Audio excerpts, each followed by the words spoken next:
Hi guys, Olive here today to do the Try a Chapter tag. I have not done the Try a Chapter tag in years. I looked it up and the last time I did this tag was back in 2018. We weren't even living in this place yet. We were in our previous apartment and we've been living here for quite some time now, so it's been a long time since I've done this tag. And what motivated me to give it another try, if you will, is that in case you missed it a few weeks ago, I started a new project here on this channel and in my life in general. I want to clear out my unread fiction collection.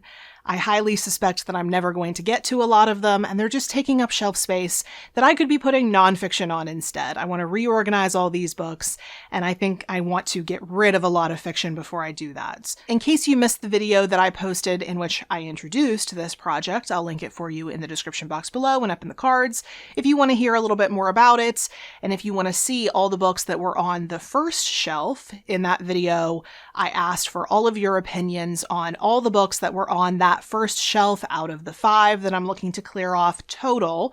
I'll be doing that in the coming months, but I took all of your opinions, all of your advice under consideration, and I made determinations about whether or not I wanted to keep a lot of those books.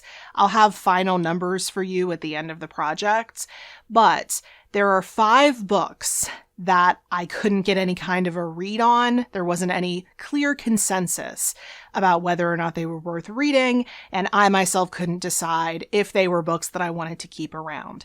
So, a lot of you did recommend in the comment section of that previous video that I try a chapter from any of the books that I'm unsure about. And it sounded like a fantastic idea, and I thought it would be great to do in the Try a Chapter tag. So that's what we're going to do today. I'm going to read a chapter from each of the 5 books that I couldn't make a firm decision about before. I'm going to read the chapters off camera. I'm going to read about 25 pages of each. If that's a chapter, that's great. If it's more like 2 to 3 chapters, I'm going to do that just so I feel like I've gotten a good sampling of each book. And then after I've read a chapter, I will come back and let you know whether or not I want to keep that book or whether or not I'm going to get rid of it. As you may have seen in the thumbnail, these are the 5 books that I'm still feeling unsure about. So I'm going to read a chapter from each of these in this order. Why not? Because they're already stacked like this. So just pulling the first book off of the top of the pile, we're going to start with Studio St. X by Anías Sado. I very much matched the aesthetic of this book today. This was one of the books that I just didn't get enough feedback on to be able to make a determination, but I did get one comment about it, and that commenter was gracious enough to remind me that probably the reason I picked this book up in the first place is that it's compared to Rules of Civility, which if you're new around here, you might not know that that's my favorite book of all time. I reread it every June. I just so happen to be rereading it right now in this moment. So that might be making me look more favorably upon this book, but I feel like if it's compared to my favorite book of all time, I need to at least give it a chance. So I'm going to go read about the first 20 to 25 pages. I don't know how many chapters that's going to be, but I'm going to do that off camera and I'll be back as soon as I'm done. All right, so I just read the first 3 chapters of Studio St. X. That's about how long it took me to get to 25 pages, which is actually a good thing. I love books with short chapters. Our main character at the beginning of this novel, I think more characters are introduced later on based on the premise of this book, but the character we're focused on at the beginning is a fashion designer, and she's returning to New York City in 1942, trying to find a job. No one really wants to give her a shot as a junior designer, except for this one woman who admittedly stole her designs. So that's obviously not ideal. And then this main character has some sort of a relationship going on with the author of The Little Prince. After I read the 3 chapters, I looked up this author's name on YouTube, how to pronounce it on YouTube, because I don't speak any French and I really don't want to embarrass myself in a video. So here's my best shot. Antoine de Saint-Exupéry. I hope that was okay. Anyway, I'm really intrigued by this book. I really like the writing style. I think there's a sophistication to it. And I don't think that's just because the character that we're following is a fashion designer. I just think there's a poise to the way that this is written. I've actually been meaning to go back and read The Little Prince, and I'm thinking this might be a good companion to The Little Prince because it has a lot to do with this author and it talks about his life. So I'm really intrigued by this one. Again, I don't know if it's just because I'm reading Rules of Civility right now, so I look more fondly upon books like this, but I think I want to read this one. This one's going to stay. Okay, on to the second book, the next one on the stack. It's An Alchemy of Masks and Mirrors by Curtis Craddock. This is the first book in a fantasy series, the Risen Kingdoms fantasy series. The comments that I got that encouraged me to think about this one said that this book includes a lot of political intrigue, which I normally do really like. My major in college, it wasn't political science, but it was in that department. It's a complicated situation, a story for another time, but I like political intrigue is the moral of that story. So even though I'm not the biggest reader of fantasy, I thought this was worth trying. So let me go do that. Be right back. Okay. I don't know about this one. We start this book aboard a skyship. And while I knew that that technology was going to be a part of this book, I guess I wasn't expecting it to be a part of the very first scene. It's a little bit of an odd choice, in my opinion. But we're following this musketeer who's on the cover. He's rushing to the capital and then back to provide help for this family that he's sworn to protect. He's supposed to look out for this family, make sure that they continue, their line continues. So then we see a birth scene, a kind of gruesome birth scene where the daughter that then he's going to go on to protect, she's born, but there seems to have been some sort of a plot to take her life. It was all just a lot for me, especially because I don't pick up fantasy very much. I crave it on occasion, specifically over the summer, so this should have been the right time for me to read this one. But while I like supernatural elements in books, I just don't know as of right now that I'm a fantasy reader. I'll never say never. Maybe someday I'll become more of a fantasy reader.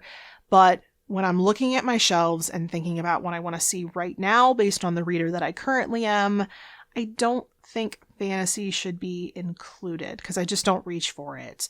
So I'm sure this is perfectly fine. I just don't think I'm the reader for it. So this one's going to go. Now, this third book on the stack is one that I was ready to get rid of. I got a few comments saying this book is forgettable, you can just let it go. And so I was ready to let it go.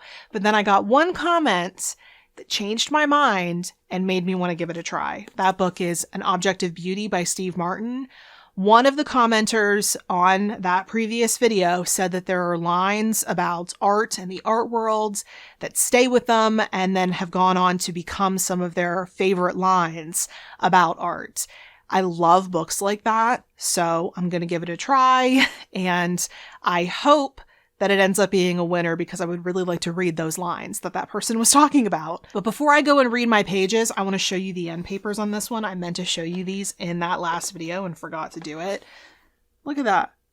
Are those not so gorgeous? I really hope I want to keep this. This is An Object of Beauty. Okay, I'm back. I had to read 5 chapters of this one just to get to the 20-page mark. I mean, I like short chapters, like I said, but that seems really short, doesn't it? Anyway, what can I tell you about this one? The main character's name is Daniel. He's sort of friends with this young woman named Lacey, who's the type of confident where she can just walk into Sotheby's and get herself a job. I don't think that's very realistic. But I'm 20 pages into this book, and there's really no personality coming from either one of the characters. They could be the same person at this point. Like, there's no distinguishing factors. The only thing we know about Lacey is that she wants to be wealthy and that a bunch of men want to sleep with her. I don't like to make sweeping generalizations about the way men write female characters. I don't think it's true that men can't write female characters. I mean, I'm rereading my favorite book of all time right now, and there are so many amazing, realistic, dynamic female characters in that book, and it was written by a man.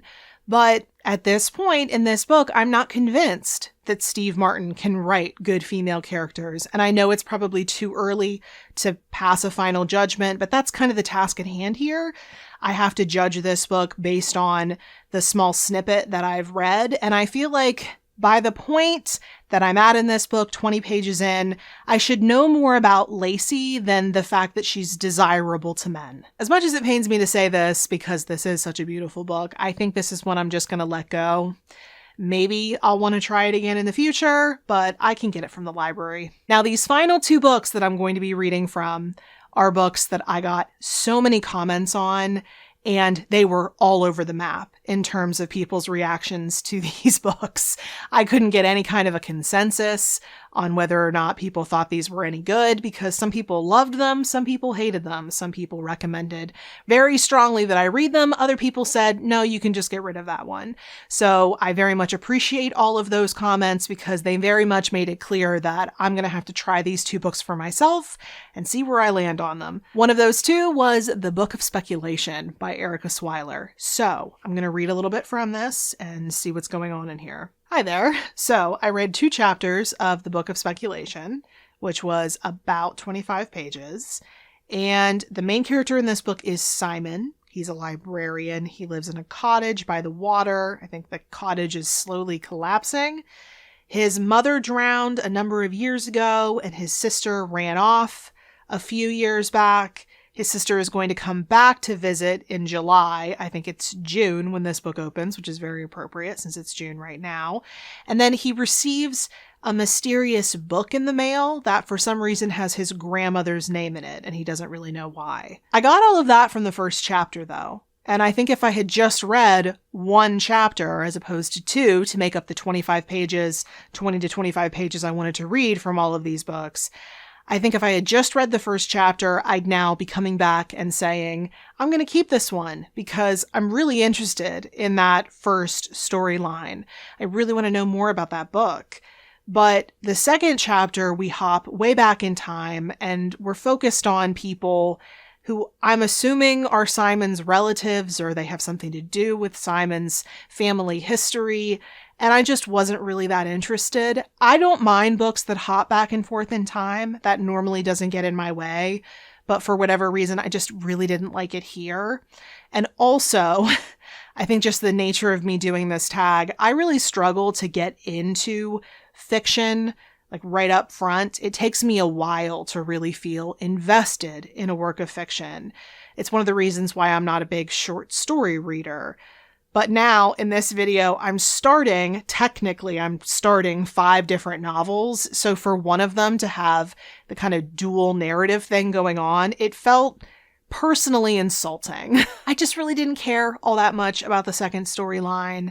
And I got the distinct impression from these first 2 chapters that I'm looking at a solid 3-star book, which isn't bad. Again, I don't think I would dislike this. I think I would enjoy it just fine. But because I only have so much shelf space, I feel like I have to be a little bit brutal with this project. And anything below a 4-star prediction, I really don't want to keep around just because I don't have enough shelf space to be able to do that. So I might try to read this at some point in the future, but this would be another library pick. This last book that I'm going to be reading from is the book that I was the most excited to try for myself, because you would not believe all the different types of comments I got on this book.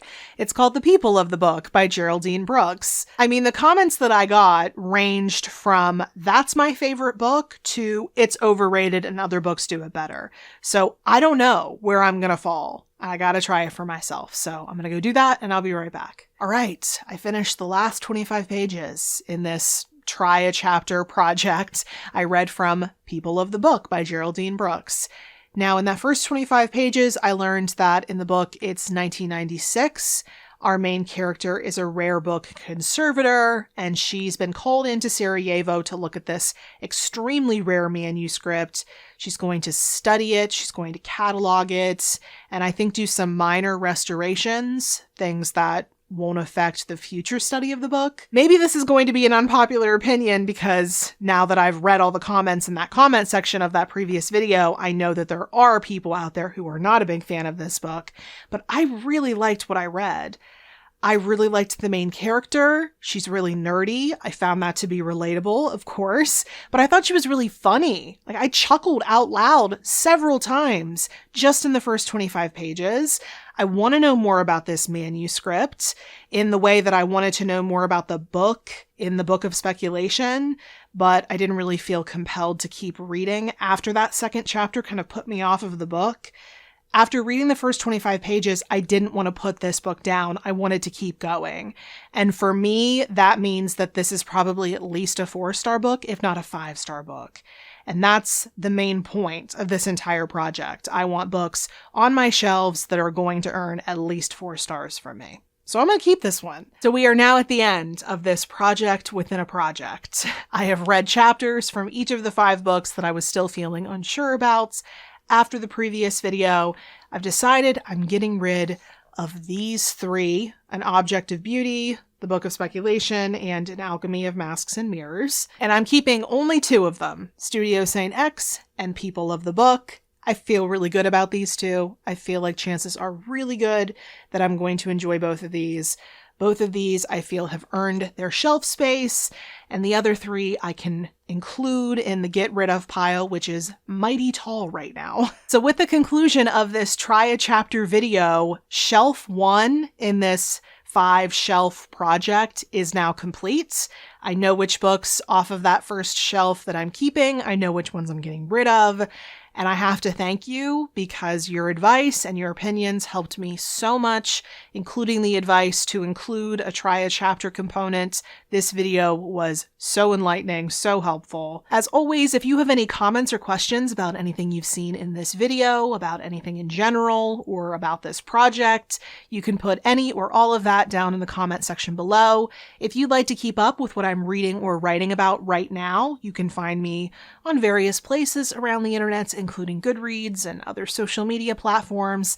The links to everywhere you can find me will be in the description box below. Thank you so much for watching. I hope you're having a wonderful day, and I'll see you in the next video. Bye.